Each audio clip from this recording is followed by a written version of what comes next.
My favourite Commonwealth Games moment would be Paula Radcliffe in 2002 in Manchester, winning, decimating the field. She didn't just win gold, she decimated the field.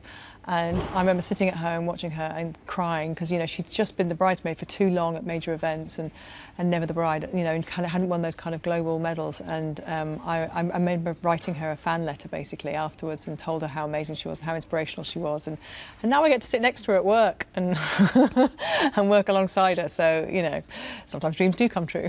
I think the thing I'm looking forward to most about the Commonwealth Games is the fact it's in Glasgow, and just 2 years after we celebrated such incredible success in this country and in Great Britain with the London Olympics, we have the chance to replicate so many of those brilliant factors again in Glasgow. Not least, I think that the Scottish hospitality will probably even surpass, if it's possible, what we saw in London. I lived in Glasgow for a while a few years ago, and the Glaswegian people are the most fun, the most excitable about sport and success and, you know, the arts and everything that will come around the Games and welcoming people to their city.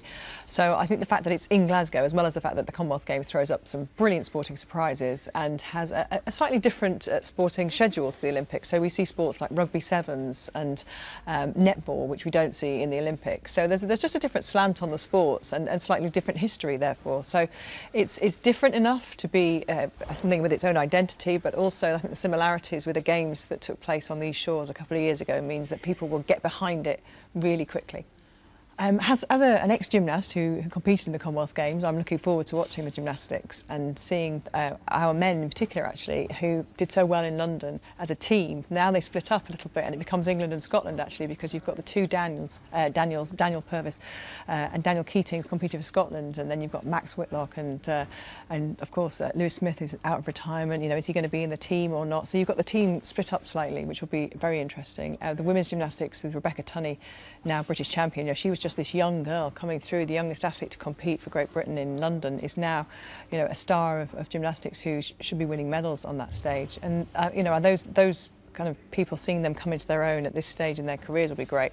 But also, I think rugby sevens, dominated in the Commonwealth Games by New Zealand so far, is a fantastic sport. It's so quick, it's so pacey, it's brilliant to engage people in rugby if they've not really watched much rugby before, and I think it'll be fantastic to see that as well. I'm lucky enough to have already competed in the Commonwealth Games at gymnastics, which was a dream in 1990 in Auckland. If I could compete in another sport in the Commonwealth Games, if I could be greedy and have two, I have been to the Chris Hoy Velodrome, and the cycling is going to be fantastic. So, yeah, to be part of the team in that cycling team would be quite something, I think. I think the Olympics showed everybody in the world that we put on a fantastic global sporting event, and we can do it brilliantly with personality, efficiency, you know, everything that you want. People sitting on the seats, you know, getting people bombs on seats is the most important thing for the athletes. They need to be watched, they want to be cheered on, and so I think Glasgow will do that again. It will show us that we can put on these fantastic events, but with a different personality. You know, Glasgow is a fantastic city with a great history of sport. It's obviously got its huge footballing rivalry, but it's come through lots of change in its industry. It's got great heritage in the arts and music, and I think all that will come to the fore, and it will show the best of Scotland, the best of Britain.